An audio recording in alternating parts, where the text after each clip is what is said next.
Hello, नमस्कार दोस्तों। Carry classes में आपका बहुत बहुत स्वागत है। तो आइए हम आज पढ़ने वाले हैं ब्लड। ठीक है, रक्त, खून, तीनों एक ही नाम है। आज हम ब्लड के बारे में पढ़ेंगे। ये ऐसा टॉपिक है दोस्तों जो बहुत सारे एग्ज़ामों में इससे क्वेश्चन भरे पड़े होते हैं। तो बहुत सारे क्वेश्चन आते हैं इस टॉपिक से। बहुत ही इम्पोर्टेंट टॉपिक है। लेखपाल की भर्ती आने वाली है। आपकी एसएससी टायर 2 जो परीक्षा आने वाली है, बहुत सारी परीक्षाएं लगी हुई हैं। तैयारी आप जोरों पे कर दीजिए। तो आज हम ब्लड आपको पढ़ाने वाले हैं। आज का टॉपिक है ब्लड। तो आज हम ब्लड आपको कुछ अलग तरीके से पढ़ाएंगे। मेरा हर एक टॉपिक आप वीडियो देख रहे होंगे कैरी क्लासेस की, अलग ही प्रकार से मैं पढ़ाता हूँ। अलग ही मेथड होता है मेरा पढ़ाने का। ठीक है, तो बहुत सारे वीडियो पड़े हुए हैं यूट्यूब पर, मैं उनकी परवाह नहीं करता हूँ। वो भी अच्छा पढ़ा रहे हैं। और ब्लड पढ़ाने का एक मेरा तरीका, प्लीज़ आप वीडियो को देखिएगा।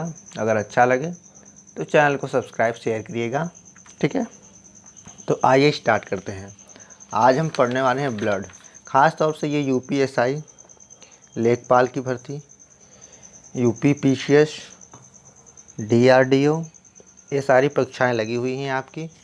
इन सभी में आने वाले ब्लड के क्वेश्चन जो हैं बहुत ही आते रहते हैं। तो इसलिए हमने इस ब्लड का आज चैप्टर रखा हुआ है बच्चों। तो आज हम ब्लड पूरा का पूरा कंप्लीट करेंगे। स्क्रीन पे आप देख रहे हैं ब्लड, रक्त, खून। तो ब्लड के बारे में आज हम पूरी कहानी पढ़ेंगे। ठीक है, तो बायोलॉजी का एक बेस्ट मोस्ट इम्पॉर्टेंट क्वेश्चन है और टॉपिक भी है कि व्हाट इज़ ब्लड। ठीक है, ब्लड क्या है, ब्लड क्या है या खून क्या है। ठीक है, खून क्या है दोस्तों, आपको अगर पता हो तो कमेंट में बताइएगा। ठीक है, ब्लड क्या है। तो इस क्वेश्चन का आंसर मिलता है आपको कि ब्लड एक प्रकार का क्या है, तरल संयोजी ऊतक है। क्या है, तरल संयोजी ऊतक है। तरल संयोजी ऊतक, इस चीज़ को आप ध्यान रखिएगा, बहुत ही इम्पोर्टेंट क्वेश्चन है। तरल संयोजी ऊतक। ठीक है, liquid connected tissue, liquid connected tissue. ठीक है, तरल संयोजी ऊतक। टिश्यू, आप जानते हैं कि बहुत सारे सेल्स मिल करके टिश्यू बनाते हैं और बहुत सारे टिश्यू मिल करके क्या कहते हैं, एक अंग बनाते हैं। तो इस प्रकार से आपको पता होगा कि संयोजी ऊतक क्या होते हैं। ठीक है, बहुत सारे ऊतकों का जो संयोग होता है, जो जोड़ होता है, जो मिलन होता है, उसी को हम संयोजी ऊतक कहते हैं। ठीक है, तो आगे बात करते हैं। ठीक है, ये जो ऊतक होते हैं, ठीक है, जो हमारे ब्लड में पाए जाते हैं, वो दो प्रकार के होते हैं। एक होता है मुलायम ऊतक, एक होता है मुलायम ऊतक। ठीक है, सॉफ्ट टिश्यू, प्लस दूसरा होता है परिसंचारी ऊतक। परिसंचारी ऊतक। नोट्स आप बनाते चलिएगा, जैसे जैसे मैं बोर्ड पे लिख रहा हूँ आप इसको कॉपी पे लिखते चलिएगा। ठीक है, परिसंचारी ऊतक, सॉफ्ट टिश्यू और ट्रांसपोर्टेशन टिश्यू, ये होता है हमारे ब्लड में पाए जाने वाले। आपको क्वेश्चन पूछ सकता है कि हमारे ब्लड में जो ऊतक पाए जाते हैं उनका क्या नाम है। तो उनका नाम है मुलायम ऊतक और परिसंचारी ऊतक, soft tissue and transportation tissue. ठीक है, आइए आगे बात करते हैं अगर हम। ठीक है, अगर हम आगे बात कर लेते हैं, इतना आप नोट कर लीजिए। ठीक है, अगर हम आगे बात करते हैं दोस्तों, ठीक है,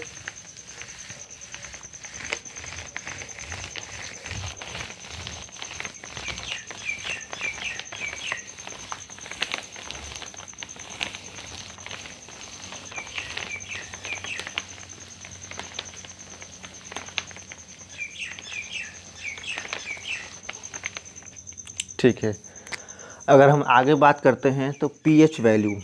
ठीक है, ब्लड की पीएच वैल्यू कितनी होती है।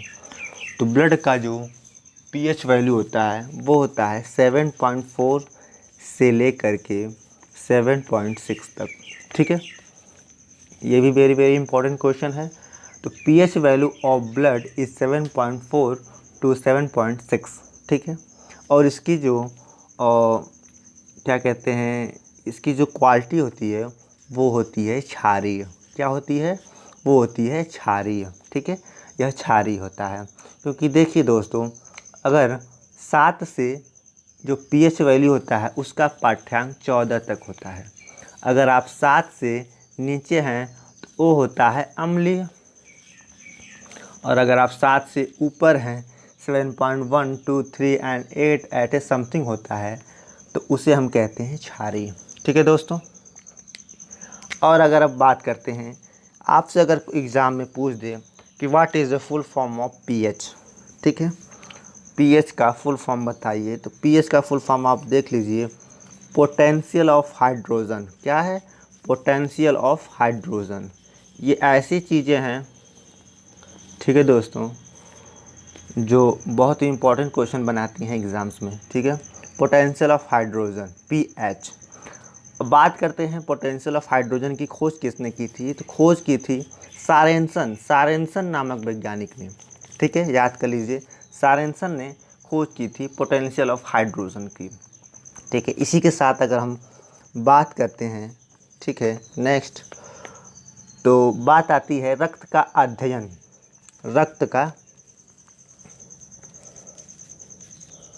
रक्त का अध्ययन, स्टडी ऑफ ब्लड।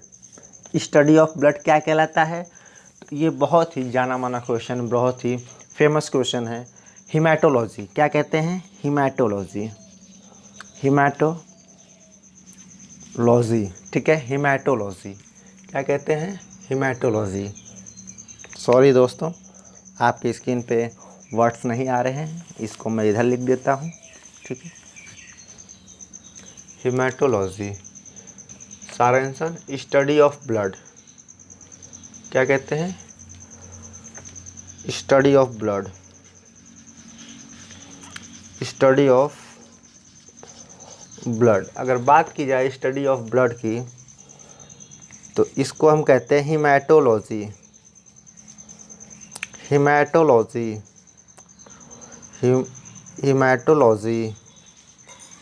ठीक है, क्या कहते हैं, हिमेटोलॉजी। ये हो गया क्वेश्चन आपका। ठीक है, आइए आगे देखते हैं हम। आगे दिया है शरीर में रक्त का निर्माण क्रिया जो होता है उसे हम क्या कहते हैं। बॉडी में हमारा जो रक्त का निर्माण प्रोसेस होता है, ठीक है, फॉर्मेशन ऑफ ब्लड को क्या कहते हैं हम, उसको हम कहते हैं हिमेटोपायरिसिस। ठीक है, फॉर्मेशन ऑफ रक्त, formation of blood, formation of blood. दोस्तों, फॉर्मेशन ऑफ ब्लड मतलब शरीर में रक्त का निर्माण की क्रिया जो होती है उसे हम कहते हैं हिमेटोपायरिसिस। क्या कहते हैं, हिमेटोपायरिसिस। इस चीज़ को आप याद कर लीजिएगा, बहुत ही इंपॉर्टेंट क्वेश्चन है, ये आपके एग्ज़ाम में आ सकता है। हिमेटोपायरिसिस क्या कहते हैं, हिमेटोपायरिसिस। ठीक है, आगे नेक्स्ट टॉपिक की बात करते हैं, रक्त निर्माण की क्रिया। ठीक है, रक्त निर्माण की क्रिया बॉडी के किस अंग में होती है, किस पार्ट में होती है। तो रक्त निर्माण क्रिया कहाँ होती है, तो हमारी बोन मैरो, अस्थि मज्जा। कहाँ होती है दोस्तों, अस्थि मज्जा। ये भी वेरी वेरी इंपॉर्टेंट क्वेश्चन है, अस्थि मज्जा में होती है। ठीक है, तो रक्त निर्माण की क्रिया कहाँ होती है, अस्थि मज्जा में होती है दोस्तों। ठीक है, अस्थि मज्जा में होती है। अब आते हैं हमारा नेक्स्ट टॉपिक लेकर के, रक्त का संगठन, ब्लड फॉर्मेशन। हमारे ब्लड में रक्त फॉर्मेशन मतलब हमारे ब्लड में क्या क्या चीज़ें पाई जाती हैं, कितना वाटर होता है, कितना भाग प्लाज्मा, कितना कणिकाएँ होती हैं, कितने टिश्यूज़ होते हैं, क्या क्या चीज़ें मिल कर के हमारे ब्लड को बनाती हैं, वो हम आज जानेंगे ब्लड के फॉर्मेशन में दोस्तों। तो ब्लड के फॉर्मेशन आइए देख लेते हैं। इसको मैं रफ कर देता हूँ। आराम से पढ़िए, एकदम कोई दिक्कत नहीं है। धीरे धीरे ज्ञान को अर्जन कीजिए, लंबे समय तक रहेगा आपके साथ। जल्दी जल्दी ज्ञान का अर्जन करेंगे तो जल्दी जल्दी भूल जाता है। ठीक है। ब्लड फॉर्मेशन, ब्लड फॉर्मेशन, रक्त संगठन, रक्त संगठन, ब्लड फॉर्मेशन। ठीक है। ब्लड फॉर्मेशन, रक्त संगठन पढ़ने जा रहे हैं। पहला, हमारे ब्लड में क्या क्या पाया जाता है। हमारे ब्लड में पहली चीज़ होती है प्लाज्मा। क्या होती है? प्लाज्मा। ठीक है। अगर प्लाज्मा की बात करें तो हमारे ब्लड का 55 से 60% भाग पाया जाता है। 55% से ये 60% तक जो भाग होता है वो ब्लड का प्लाज्मा होता है।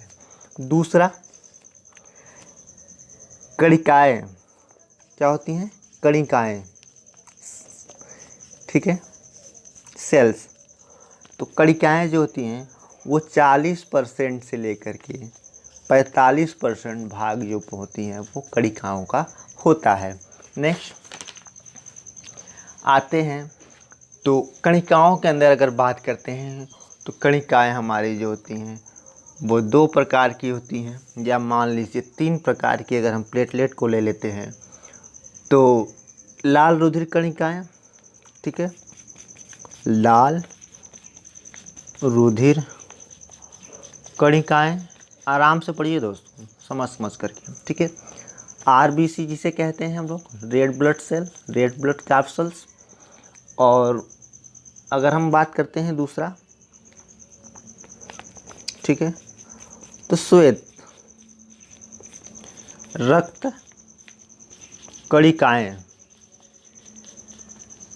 ठीक है।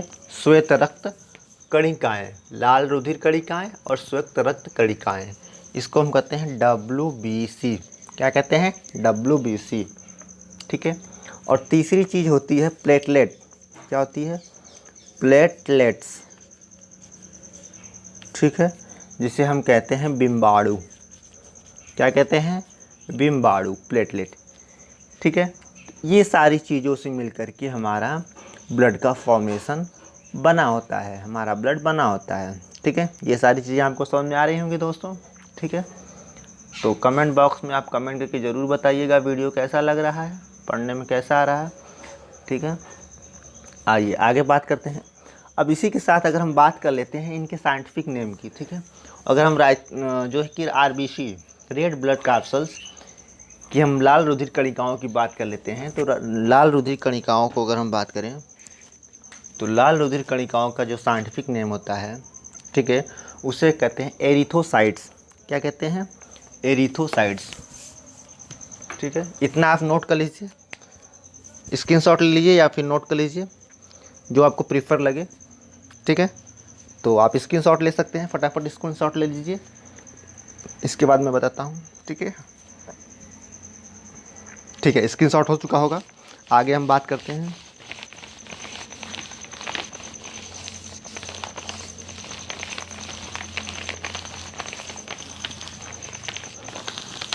ठीक है।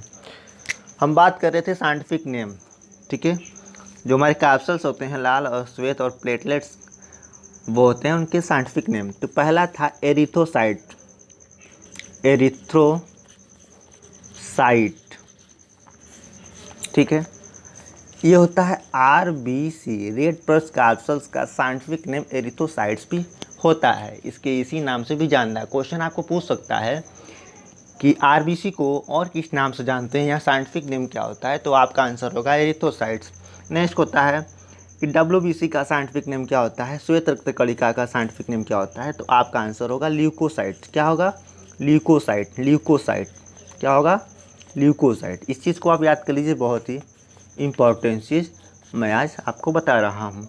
तीसरी, अगर हम बात करते हैं कि प्लेटलेट को आप और किस नाम से जानते हैं, ठीक है, what is the second name of platelet, तो इसको हम जानते हैं scientific name of platelet thrombocytes. ठीक है।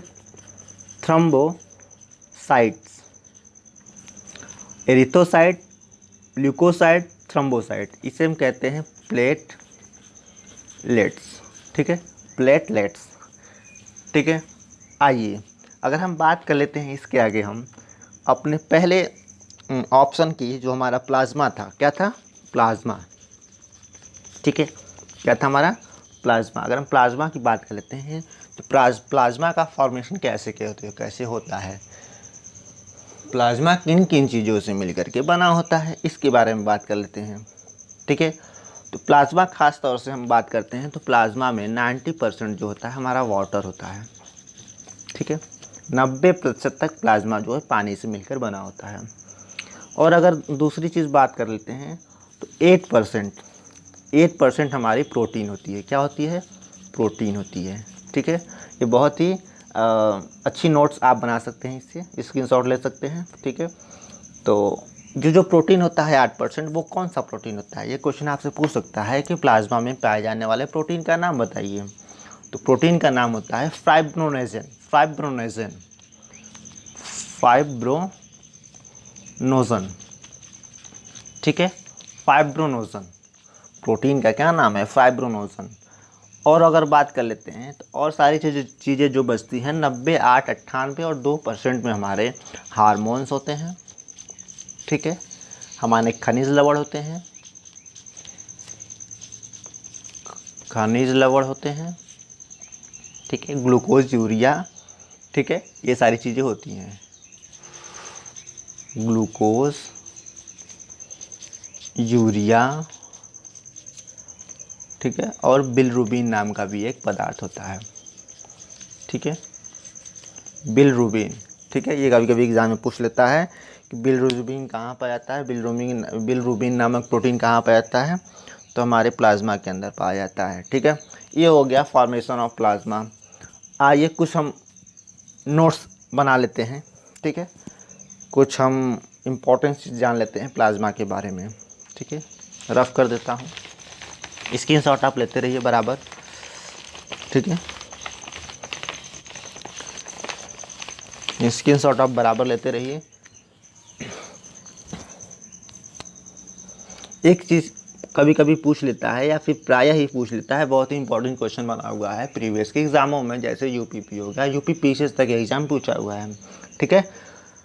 अगर मैं आपसे पूछूं तो प्लाज्मा में से अगर फाइब्रोनोजन, अभी हमने बताया जो प्रोटीन होता है 8%, उसमें फाइब्रोनोजन नामक प्रोटीन पाया जाता है प्लाज्मा के अंदर। तो जो प्रोटीन होता है वह प्रोटीन अगर उस प्लाज्मा से निकाल लिया जाए, ठीक है, प्लाज्मा से अगर वह प्रोटीन निकाल लिया जाए तो जो और मटेरियल बचता है, जो और लिक्विड बचता है प्लाज्मा के अंदर, वह क्या कहलाता है, ठीक है, वह किस नाम से जाना जाता है, तो उसे हम कहते हैं दोस्तों सीरम। क्या कहते हैं, सीरम, क्या कहते हैं, सीरम, सीरम नाम आपने सुना होगा, ठीक है। ये सीरम का वर्क क्या होता है, कार्य क्या होता है, इस सीरम का कार्य होता है त्वचा निर्माण में सहायक। त्वचा हमारी जो होती है वो कई सारे लेयर्स होती है, एपिडेमिक होती है, बहुत सारे एपिडेमिस से, डर्मिस से मिलकर बनी होती है। कोई रंग के लिए उत्तरदायी होता है, ठीक है, कोई वाइट लेयर के लिए होता है, ठीक है, तो ये सारी चीज़ें होती हैं। तो ये सीरम जो होता है ख़ास तौर से आपको ये याद करना है कि ये त्वचा के निर्माण में, किसमें, त्वचा के निर्माण में सहायक होता है, ठीक है, त्वचा के निर्माण में सहायक। इतनी चीज़ें आपको याद रखनी है इसके बारे में, ठीक है। सीरम आपको पता चल गया क्या होता है, ठीक है। सीरम बहुत ही इंपॉर्टेंट क्वेश्चन है, मैं आपको बार बार कह रहा हूँ, वेरी वेरी इंपॉर्टेंट, इसको आप नोट कर लीजिएगा। आगे बात करते हैं, अगर हम बात कर लेते हैं ब्लड, ठीक है, जो हमारे खनिज लवण थे ब्लड के अंदर, वो हमारे यूरिया थे, कोलेस्ट्रॉल थे, ग्लूकोज थे, बिलरुबिन था। इन सारी चीज़ों के बारे में बात कर लेते हैं, इनकी कितनी कितनी मात्राएँ ब्लड के अंदर पाई जाती हैं। तो ब्लड में अगर हम बात करें यूरिया की, किसकी, यूरिया की, ब्लड में अगर हम यूरिया की बात करते हैं तो ये 18 से 30 mg, मिलीग्राम पर 100 ml, ठीक है, इतना पाया जाता है, ठीक है, 18 से 30 मिलीग्राम पर 100 ml होता है। ब्लड में कोलेस्ट्रॉल की बात कर लेते हैं,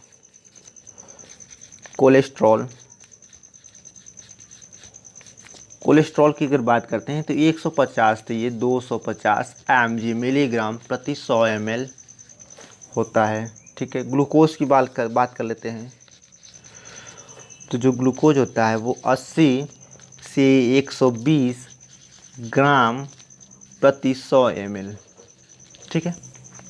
ये हो गया ब्लड का फॉर्मेशन, ठीक है। ये चीज़ें खनिज लवण के रूप में हमारे इतनी इतनी मात्राओं में उपस्थित होती हैं ब्लड के अंदर। तो ये कभी कभी डाटा आपसे किसी का भी उठा करके पूछ सकता है, ठीक है। ग्लूकोज की कितनी मात्रा होती है ब्लड में कोलेस्ट्रॉल की कितनी मात्रा होती है। तो ये बहुत ही हाई लेवल के क्वेश्चन बन जाते हैं, ठीक है। तो अगर आप यूपीपी लेखपाल की तैयारी करें तो इतना हाई लेवल आपको नहीं जाना है। आपको सिंपल सा केवल मैंने जो आपको मोटा मोटा बताया है साइंटिफिक नेम वगैरह वगैरह, फाइब्रोनोजन प्रोटीन, ठीक है, ये सारी चीज़ें याद करनी है। इतने अंदर आपको नहीं जाना है। अगर आप यूपी पीसीएस की तैयारी कर रहे हैं तो आपको ये सारी चीज़ें पढ़नी पड़ेंगी, ठीक है। आइए बिलरुबिन की बात कर लेते हैं। बिलरुबिन, ठीक है। बिलरुबिन प्रोटीन जो होता है, अगर हम इसकी बात करते हैं तो ये होता है जो ये 1 से क्या करता है 1.5 mg पर 100 ml, ठीक है। 100 ml तो होता है, ठीक है। और इसका क्या कार्य क्या होता है, बिलरुबिन का कार्य क्या होता है, ठीक है।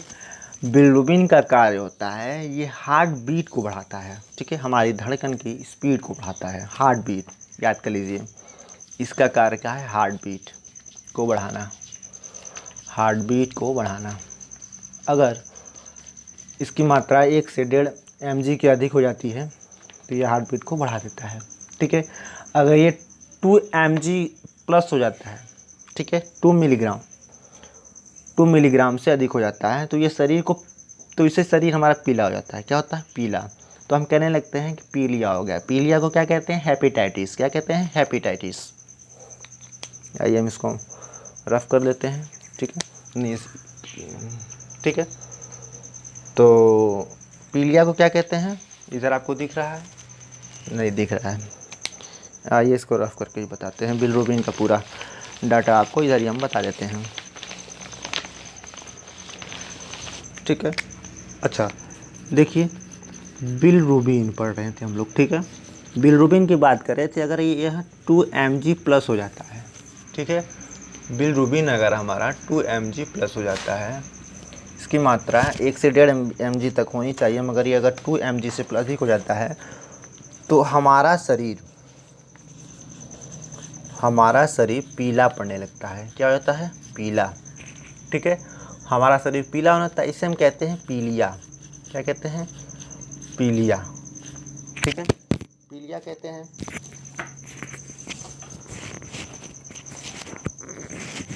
पीलिया कहते हैं। पीलिया की अगर हम बात करें, तो पीलिया को हम कहते हैं हेपेटाइटिस।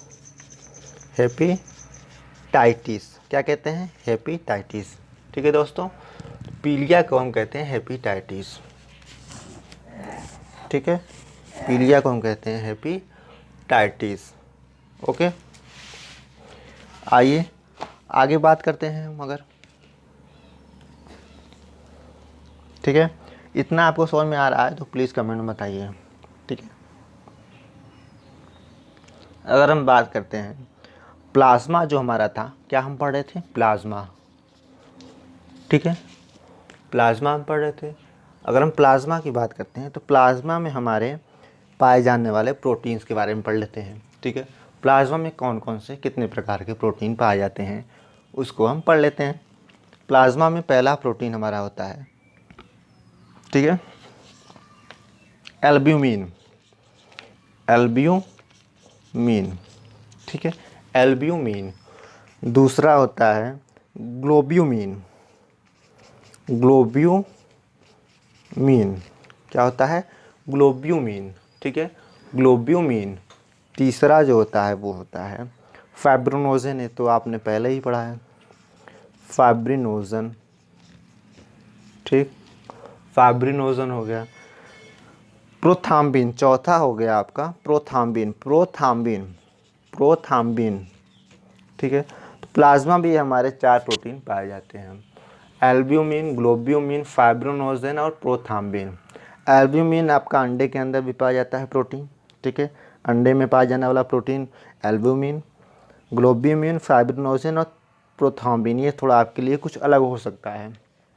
ठीक है, अगर बात करते हैं तो इसकी मात्रा एल्ब्यूमिन की सबसे ज़्यादा होती है। ठीक है, और अगर बात करते हैं रक्त की थक्का जमने, ठीक है, रक्त के थक्का जमने का कारण क्या होता है, तो रक्त के थक्का जमने का कारण फाइब्रिनोजेन और प्रोथ्रोम्बिन। ठीक है, यहाँ पर लिख लीजिए थक्का जमने का कारण, थक्का जमने का कारण।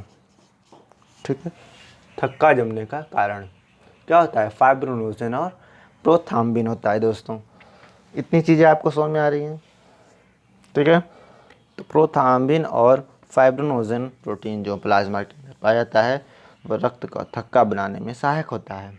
ठीक है, स्वस्थ मनुष्य के अंदर अगर बात कर लेते हैं, नेक्स्ट टॉपिक में नेक्स्ट क्वेश्चन, स्वस्थ मनुष्य के अंदर अगर हम बात कर लेते हैं तो ब्लड की मात्रा कितनी होती है पुरुषों में, कितनी होती है स्त्रियों में, ये अब हम पढ़ लेते हैं।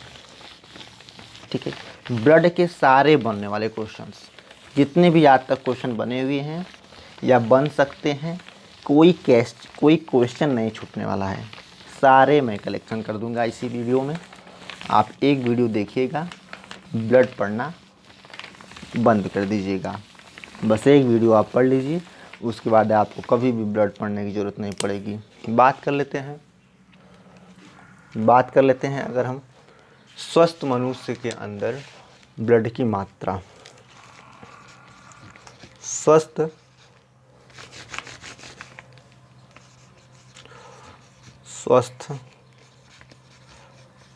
मनुष्य में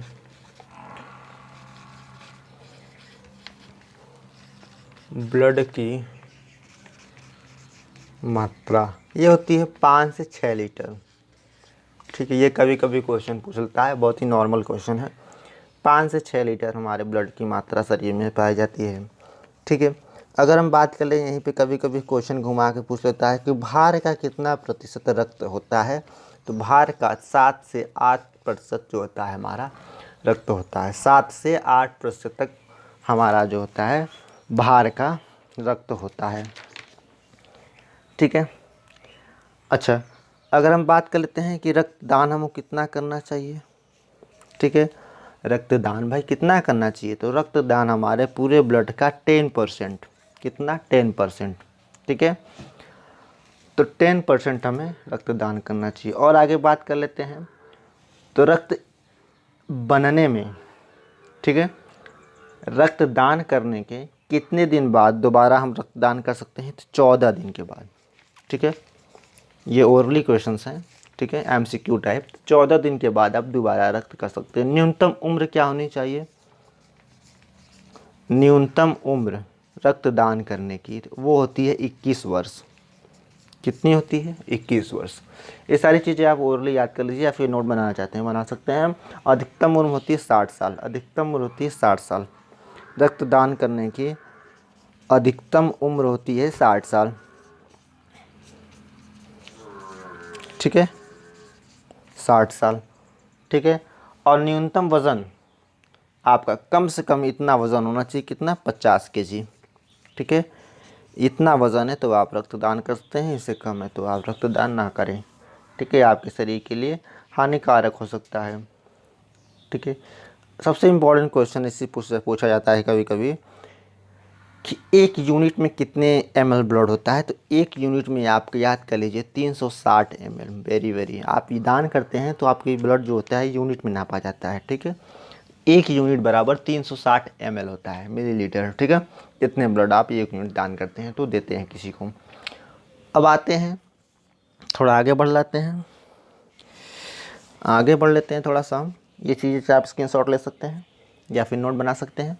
फटाफट स्क्रीनशॉट ले लीजिए तो आगे मैं बताऊं कुछ, तो स्क्रीनशॉट हो गया होगा। आइए आगे बात करते हैं, अभी बहुत कुछ बचा हुआ है ब्लड में, फटाफट इसको ख़त्म कर लेते हैं। तो ब्लड बैंक बात करेंगे, ब्लड बैंक की। ठीक है, ब्लड बैंक की। ठीक है, तो कितने दिन तक, ठीक है, कितने दिन तक आप ब्लड बैंक में, ठीक है, रख सकते हैं ब्लड को, तो ब्लड को आप रख सकते हैं 48 दिन तक। कितने दिन तक, 48 दिन तक आप ब्लड को फ्रीज करके रख सकते हैं या फिर नाइट्रोजन में रख सकते हैं। कितना टेम्परेचर होना चाहिए, तो टेम्प आप लिख लीजिए 40 सेंटीग्रेड से 12, ठीक है, 12 डिग्री सेंटीग्रेड तक आपका टेम्परेचर होना चाहिए। इस टेम्परेचर के बीच में आप ब्लड को सुरक्षित रख सकते हैं, ठीक है।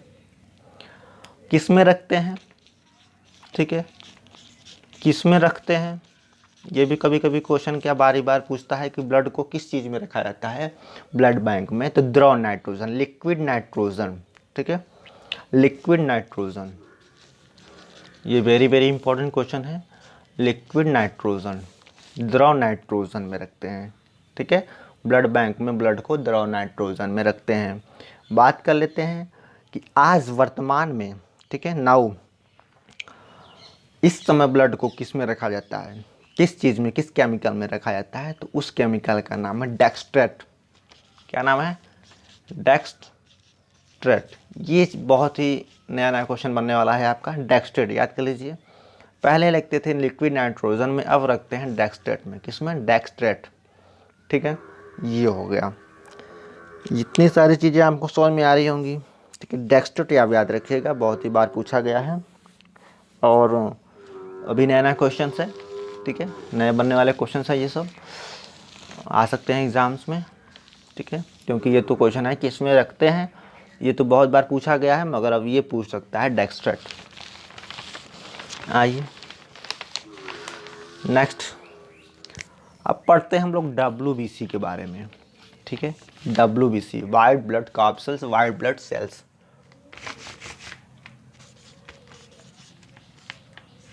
WBC, तो WBC को अगर हम बात करें तो इसको हम क्या कहते थे, ल्यूकोसाइट्स। क्या कहते थे, ल्यूकोसाइट,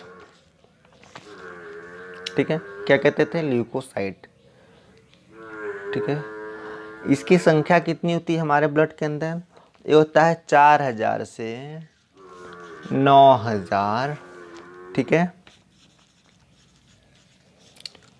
मीटर क्यूब तक हमारे अंदर पाया जाता है कि संख्या जो होती है, ठीक है। जीवन काल की बात कर लेते हैं इसके हम। वाइट ब्लड सेल का जो डेथ टाइम है, लाइफ टाइम, वो है 3 से 5 दिन। ये भी बहुत इंपॉर्टेंट क्वेश्चन बार बार पूछता है, ठीक है। तो 3 से 5 दिन तक इसका जीवन काल होता है। अच्छा, WBC से होने वाले रोग, WBC के कमी या बढ़ जाने से होने वाले रोग। तो WBC अगर आपका कम हो जाता है, क्या हो जाता है, कम हो जाए, ठीक है, अगर आपका WBC कम हो जाए तो आपको क्या हो जाएगा, इसका साइंटिफिक नेम क्या है, ल्यूकोसाइट्स।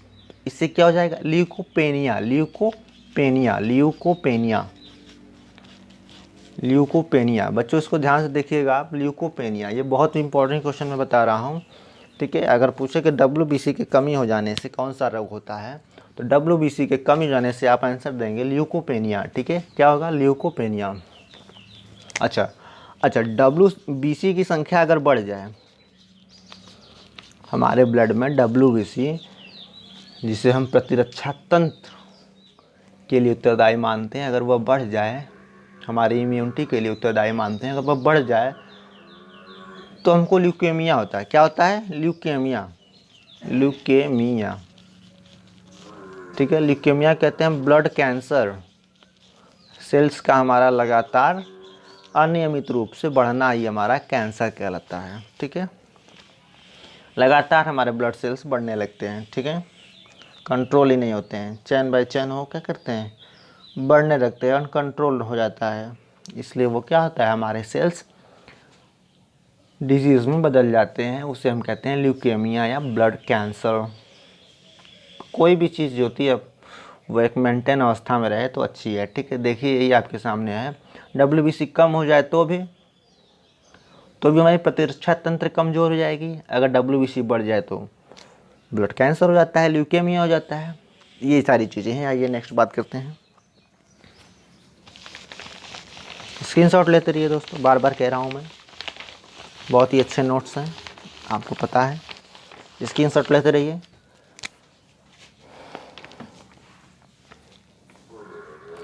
अच्छा, आइए डब्ल्यूबीसी की और कुछ गहराई से चीज़ें जान लेते हैं, ठीक है। और डब्ल्यूबीसी के बारे में अगर हम बात करते हैं, आज डब्ल्यूबीसी तक रखेंगे पूरा हम, ठीक है। आरबीसी प्लेटलेट एक नेक्स्ट पार्ट में हम देखेंगे, पार्ट 2 में हम देखेंगे। तो आज डब्ल्यूबीसी पूरा पढ़ लेते हैं। डब्ल्यूबीसी की बात करते हैं तो पहला टॉपिक आता है डब्ल्यूबीसी एक कणिका युक्त, ठीक है। क्या है? कणिका युक्त कणिका है, ठीक है।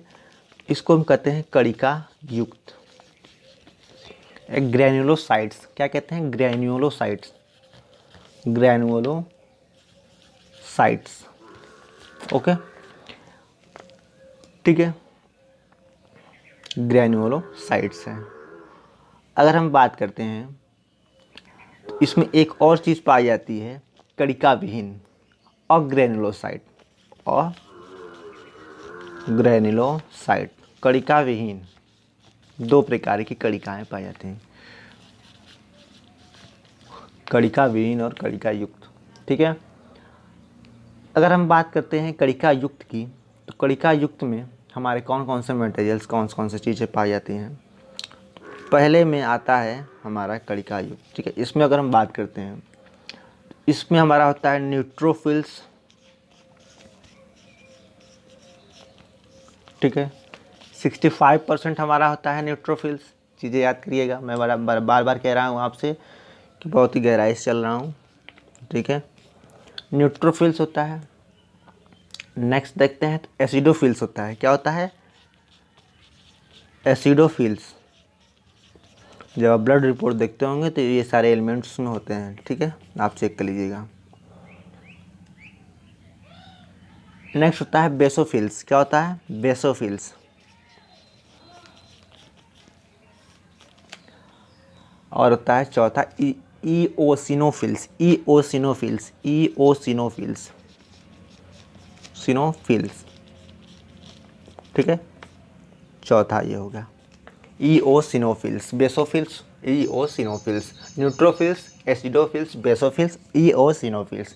ये होते हैं ग्रेन्युलोसाइट, कणिका युक्त इन्हें कहते हैं, ठीक है। ये कणिका युक्त में पाए जाते हैं। अगर हम अकणिका युक्त या कणिका विहीन कहें तो इसमें हमारे होते हैं मोनोसाइट्स, लिम्फोसाइट्स। क्या होते हैं? मोनोसाइट और लिम्फोसाइट। इसकी हम बात कर लेते हैं। इसमें पहला होता है हमारा मोनोसाइट्स। क्या होता है? मोनोसाइट्स। और दूसरा होता है हमारा लिम्फोसाइट्स, लिम्फोसाइट्स, ठीक है। मोनोसाइट और लिम्फोसाइट का आपने नाम सुना ही होगा पहले, ठीक है। मोनोसाइट के अगर हम वर्क की बात करते हैं कि मोनोसाइट का कार्य क्या है, व्हाट इज़ मोनोसाइट। मोनोसाइट जो है वो एक प्रकार का कणिका विहीन कणिका है, कैप्सूल से, ठीक है। वो ब्लड के डब्ल्यूबीसी के अंदर पाई जाती है। और उसका कार्य क्या है? उसका कार्य दोस्तों वो रोगाणुओं को पकड़ती है, वायरसेस को पकड़ती है, बैक्टीरिया को पकड़ती है, ठीक है। क्या करती है? वो रोगाणुओं को पकड़ती है। इसका मोनोसाइट का कार्य हो गया कि वो रोगाणुओं को पकड़ती है, ठीक है। रोगाणुओं का क्या करती है? पकड़ती है। बात करें तो ग्रेनुलोसाइट्स कणिका विहीन के अंदर 40% मोनोसाइट्स होता है, 40%, और 60% हमारा होता है लिम्फोसाइट। लिम्फोसाइट 60%, मोनोसाइट 40%, ठीक है। तो अगर हम बात करें तो लिम्फोसाइट जो होता है वो हमारे डब्ल्यूबीसी के अंदर सर्वाधिक पाया जाता है, ठीक है, सर्वाधिक होता है, ठीक है। लिम्फोसाइट 2 प्रकार का होता है, एक होता है बी टाइप लिम्फोसाइट, एक होता है टी टाइप, ठीक है। तो बी लिम्फोसाइट और टी लिम्फोसाइट ये 2 प्रकार के लिम्फोसाइट्स होते हैं हमारे, ठीक है। लिम्फोसाइट जो होते हैं सर्वाधिक पाए जाते हैं। 60% है तो भाई डब्ल्यूबीसी के अंदर सर्वाधिक हो ही गए, और 40% आपका मोनोसाइट्स होता है। तो मोनोसाइट्स का कार्य हमने बताया, रोगाणुओं को पकड़ती है। लिम्फोसाइट का कार्य जान लेते हैं। Lymphocyte b type, T type होता है। तो बी टाइप लिम्फोसाइट का कोई खास कार्य नहीं है। अब टी टाइप को पढ़ते हैं जो एग्जाम में पूछा जाता है कभी कभी। तो टी टाइप जो लिम्फोसाइट होता है वो HIV वायरस को हावी होने से ये हमारा ख़राब हो जाता है लिम्फोसाइट, ठीक है। HIV वायरस जो अटैक करता है वो हमारे टी प्रकार के लिम्फोसाइट को, ठीक है। तो HIV वायरस, ठीक है, किस पे अटैक करता है? टी लिम्फोसाइट पे, ठीक है। टी लिम्फोसाइट पे HIV वायरस हमारा क्या करता है, अटैक करता है, जिससे हमारी प्रतिरक्षा तंत्र प्रणाली कमज़ोर हो जाती है और हम बीमार पड़ने लगते हैं। ठीक है दोस्तों, इतनी चीज़ें आपको समझ में आ रही होंगी, तो प्लीज़ कमेंट बताइएगा कैसा लग रहा है आपको वीडियो। ठीक है, ठीक है दोस्तों, ठीक है। तो आज के लिए इतना ही रखते हैं। नेक्स्ट वीडियो में आपको कुछ और रोचक जानकारी के साथ और कुछ और अलग चीज़ों के साथ ब्लड का नेक्स्ट पार्ट 2 हम आपके साथ लेकर के जस्ट अगले दिन ही उपस्थित होने वाले हैं। तो आज के लिए इतना ही। धन्यवाद। Thank you.